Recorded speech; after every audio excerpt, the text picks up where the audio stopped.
Copyright disclaimer. Under Title 17 U.S.C. Section 107, allowance is made for fair use for purposes such as criticism, comment, news reporting, teaching, scholarship, and research. Fair use is permitted by copyright statute that might otherwise be infringing nonprofit, educational, or personal use, tips a balance in favor of fair use. Charles Allan Jr. is still missing. What do you think? AKA Neo Babson Maximus. Claire, this is still me. Posted July 5th, 2022. I first heard about this case when I watched an episode of Disappeared called Game Over. This was a good few years ago, and it has stuck in my mind ever since. Annoyingly, I was unable to find this particular episode available to watch anywhere. Who is Charlie? Charlie Allan Jr. has been described as a highly intelligent and fun-loving young man. He excelled at everything he did, and a few years before his disappearance, he had been an extremely well-known online gamer. He was known online as Neo, after a character in the favorite film, The Matrix. 2 months before his disappearance, Charlie changed his name legally to Neo Babson Maximus. What happened?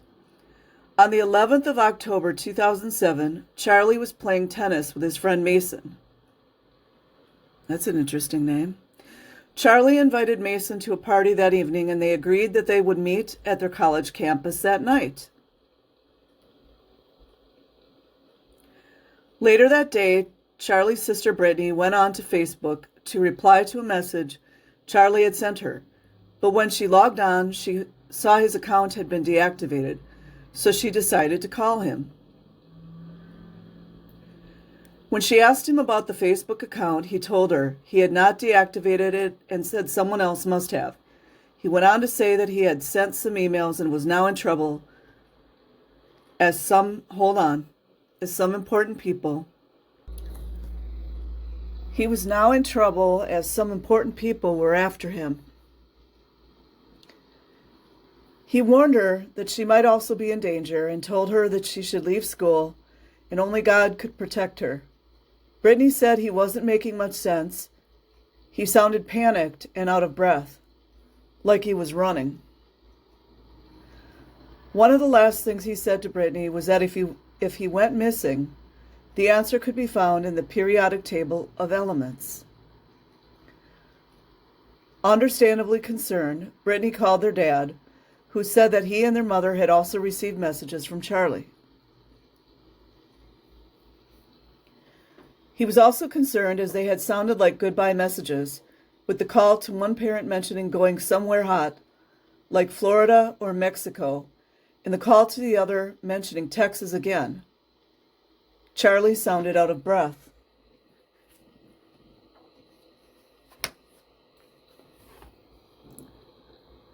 When the family and friends tried to call him back, the calls were going straight to voicemail. Police were eventually called when no one was able to contact Charlie. They conducted a ground search with dogs as well as an aerial search.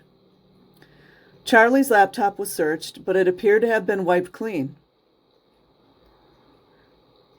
There was only one internet search showing in the history, and that was for the University of Texas. The police located Charlie's car, which was abandoned in the college campus car park. It contained a pillow and blanket, leading police to believe Charlie may have been sleeping in his car rather than in his apartment. Charlie's bank cards have never been found or used. Although his phone was never found, 2 days after his disappearance, the phone was back on, and when the family were calling, the phone was ringing, but the calls were never answered. This went on for months. The phone company said they could not trace the calls. Isn't it amazing how phone companies can't trace anything anymore? Even though we have 20 times better technology nowadays? It's amazing, isn't it?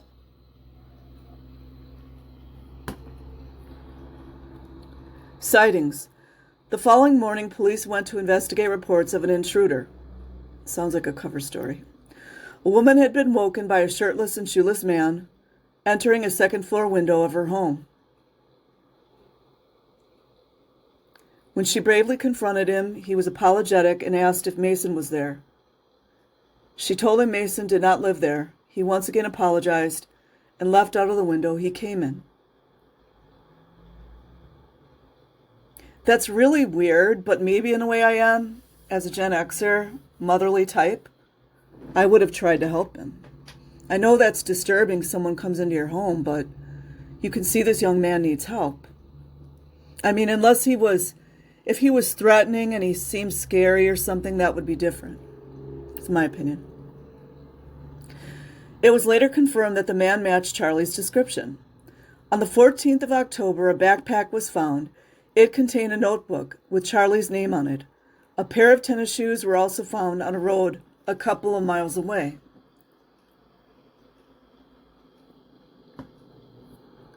Why would the shoes be a few miles away? Unless somebody put them out as a trail? I don't know. In 2009, 11 miles from the college campus, a couple received a knock on their door at 4 a.m. The husband answered to a man who was not dressed for the cold weather. The man said he needed help getting back to SMU, a former acronym for the college. The husband went back inside to call the police, but when they arrived, the man was gone. Where I'm at now, I don't trust the police anymore. When the husband was shown a picture of Charlie later on, he was certain it was the man at his door. Another search was conducted after this incident, but still nothing was found. There was one more unconfirmed sighting of Charlie. A man driving along the motorway saw a disheveled, shirtless man attempting to hitch a ride with a truck driver, but again, nothing ever came from this. All these sightings, it's weird. Bipolar. I don't know if I buy this, to be honest, you guys. Unbeknown to Charlie's friends, Charlie suffered from bipolar disorder. I personally don't buy this story. It's just, I don't buy it. Anybody that's under super duress, stress, or possibly could be getting followed because they know too much, could show those kinds of symptoms. Okay, this is the story. I don't know if I believe it, but I'm going to read it. He suffered from bipolar disorder. He had stopped taking his medication the year before and was attempting to manage his symptoms with physical activities. Is it just me, you guys? Any psychologists or psychiatrists? Is bipolar some type of chemical imbalance like schizophrenia that they need medication? Just a question. And then also too, that would go if he was getting into Scientology, they would make him go off his medication. The police believe he suffered a psychotic break. That also sounds like Scientology, leading to his disappearance. However, his family have stated that before any episodes he had previously, Charlie always had certain signs and symptoms, which had not been present around the time of his disappearance. Hold on, you guys. I'm going to look this up real quick. I want to see what symptoms are for bipolar. Give me a second. Okay, you guys. I was trying to find the DSM number 5 definition. And the closest that I've come to, I wanted to be able to read it, that it's not too medical. I found this on MD plus Calc. And they've got bipolar 1 disorder, bipolar 2 disorder. 1 manic episode, distinct period of mood disturbance. B, manic symptoms as below. And then I'll read those later, under manic episode. C, severe mood disturbance. That sounds like every stressed out student, doesn't it? Going to college. D, not attributable to a substance or other medical condition, no drugs. Now, as I go to the middle column and then the last column, under bipolar 2 disorder, because we don't know which one he supposedly has, right? That his family seemed to know nothing about, I don't think. Or maybe they did, I don't know. A, distinct period of mood disturbance. B, manic symptoms as below. So it's all number 1. And then C, unequivocal, uncharacteristic change in functioning. Sounds like every college student I ever met. D, A plus C are observable by others. So the mood disturbance and the uncharacteristic change can be observed by everyone. E, less severe than manic episode. F, not attributable to substance or other medical condition. Well, did he have a full rundown, like a full complete checkup? Okay, and then the third column, it's called one major depressive episode. I don't think he was in depressive, but we're just going to read it. A, depressive symptoms as below under major depressive episode. B, symptoms cause clinically significant distress or impairment in social, occupational, or other important areas of functioning. C, not attributable to a substance or other medical condition. Okay, now I'm going to go down and read manic. And I've seen people who are manic before. Manic symptoms during period of mood disturbance and increased energy, activity. 3 of the following symptoms. 4 if the mood is only irritable, present to a significant degree and are a noticeable change from usual behavior. Inflated self-esteem or grandiosity. Decreased need for sleep, feels rested after only 3 hours of sleep. More talkative than usual or pressure to keep talking. Flight or ideas of subjectivity racing thoughts. Distractibility, attention too easily drawn to unimportant or irrelevant external stimuli as reported or observed. Isn't that paranoia? Increase in goal-directed activity, either socially at work or school or sexually, or psychomotor agitation, i.e. purposeless, non-goal-directed activity. Excessive involvement in activities with high potential for painful consequences, e.g. unrestrained buying sprees, sexual indiscretions, foolish business investments. Additional required criteria: distinct period of mood disturbance,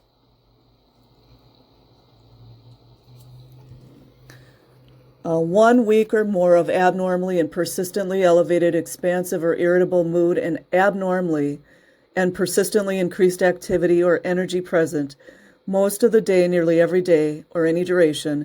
Mood disturbance sufficiently severe to cause marked impairment in social, occupational functioning, or needs hospitalization to prevent harm to self or others, or there are psychotic features.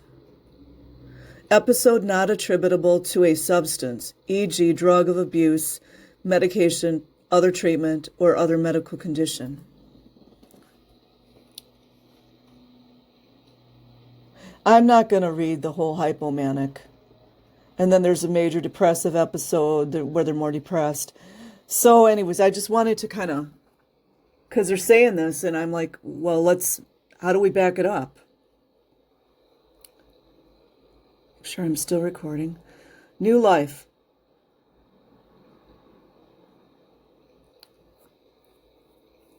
New life. Police think maybe he was trying to start a new life, given that he changed his name legally just before, or he's running for someone. From someone. His family do not believe this is something he would do. Yeah. Oh, here we go. See, that's why, like me, right away I question when the police say something like that. A young person who has everything to live for, he's going to college, he's extremely intelligent. And I would love for a psychiatrist or a psychologist, more so psychiatrist, to explain to me the difference between paranoid schizophrenia and bipolar, because there are definitely similarities there. Scientology. There we go, you guys. Need we say more? Anthony, a former roommate, said Charlie, who was studying psychology, oh, you know, Scientology didn't like that, had shown a lot of interest in Scientology and their psychology teachings. It is also known Scientology does not believe mental health exists and that medication for it is a scam. I call it that. Final thoughts. Personally, it feels to me like the fact that Charlie suffered from bipolar. I'd like to see a doctor diagnosis and proof. Because we can go around saying everybody's got schizophrenia or bipolar. I don't think that's fair. We need to see more documentation. He may have just been having a nervous breakdown. Maybe he was trying to get away from Scientology.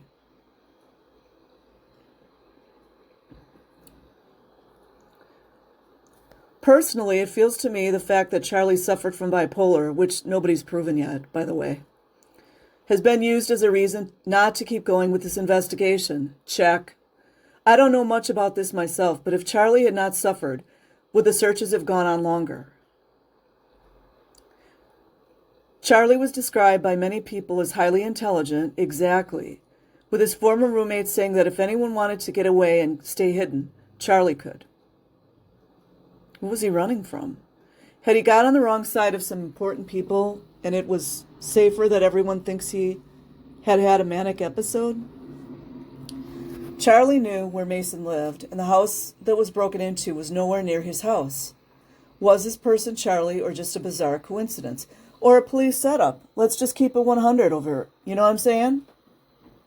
No pictures, no evidence, no fingerprints, no pictures. I mean, come on. Some random lady, the guy goes into her house, right? In this day and age. What are your thoughts? Well, I kind of shared mine. So apparently this young man is still missing. I mean, he could be in one of the Scientology orgs somewhere, for all we know. And the police wouldn't let us know about that, would they? If you would like to find out more about the disappearance of Allan Jr., I can recommend Liz Wakeford's YouTube video and the If I Go Missing podcast.